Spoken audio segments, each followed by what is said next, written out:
अध्यात्म विज्ञान कोई धर्म या संप्रदाय नहीं है, ये स्पिरिचुअल साइंस है जो कुदरत के कानून पर आधारित है। ये विज्ञान पूरे ब्रह्मांड के सभी रहस्यों को उजागर करता है और जीवन के सभी पहलुओं को समझने के लिए एक नई दृष्टि देता है। इसी को आर्ट ऑफ विजन कहते हैं, दुनिया को देखने की एक नई दृष्टि, जो अध्यात्म विज्ञानी परम पूज्य स्वामी श्री कमलेशानंद जी के निर्देशन में सनातन सत्य का अनुसंधान कर हमारे जीवन को प्रकाशित करे। जय सच्चिदानंद।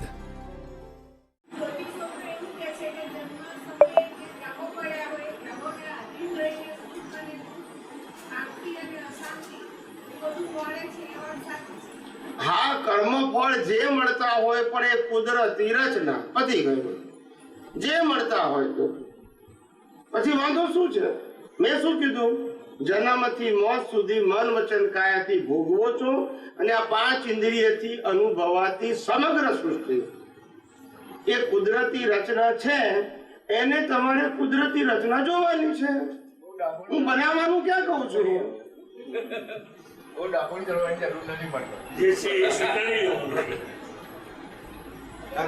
ના પણ બીજો કોઈ રસ્તો હોય તો બતાવો મને। એમ નહીં, એટલે ગ્રહો નથી એના પર વાત કરો છે, એટલે પાછળ ગ્રહની વિધિ કરાવો,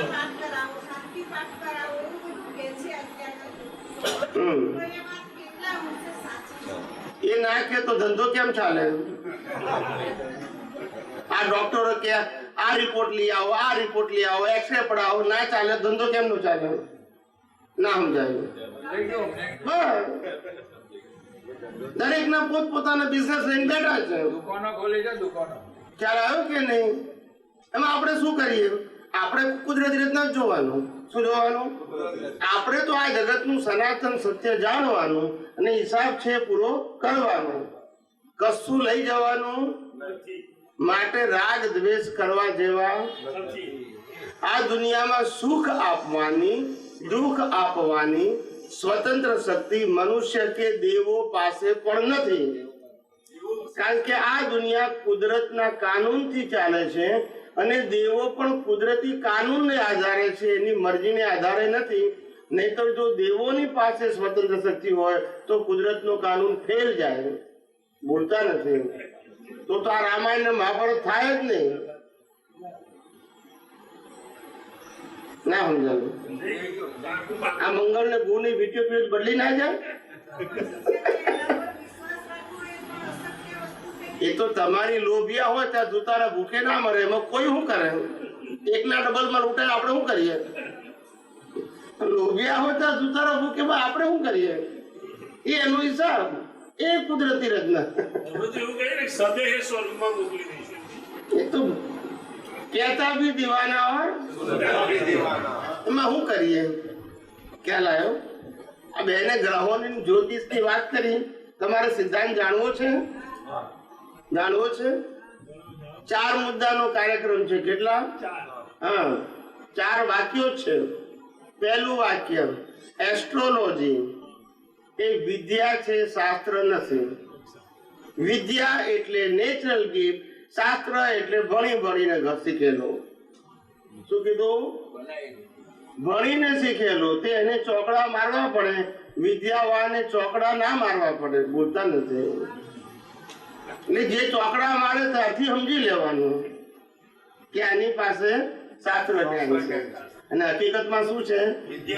વિદ્યા એટલે નેચરલ ગિફ્ટ, જોઈને તરત જ બોલી જાય। એને કશું કરવાનું, વિદ્યા નેચરલ ગિફ્ટ, કુદરતી બક્ષિસ, ગોડ ગિફ્ટ।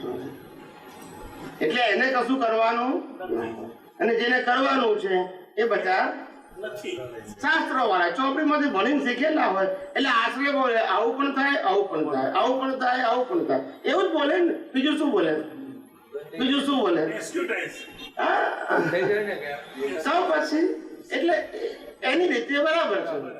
આપણે સમજવા માટે આપણું કામ એને સાચું ખોટું કહેવા માટે નથી, આપણું કામ આ જગતનું સનાતન સત્ય શું છે એ પ્રત્યેક વ્યક્તિને જાણવાનો અધિકાર છે, એના ઉપર વાત કરીએ છીએ. કોણ સાચું કોણ ખોટું એ આપણો વિષય નથી.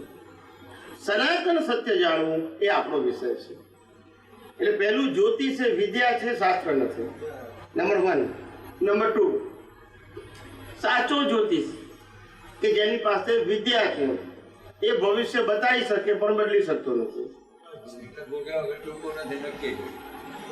સાચો જ્યોતિષ ભવિષ્ય બતાવી શકે છે પણ આ બીજું વાક્ય. ત્રીજું વાક્ય, જો ભવિષ્ય બદલી શકતો તો પહેલા એનું બદલે તમારું બદલે, તો પછી આ બોર્ડ કેમ છે? જો હવે હશે.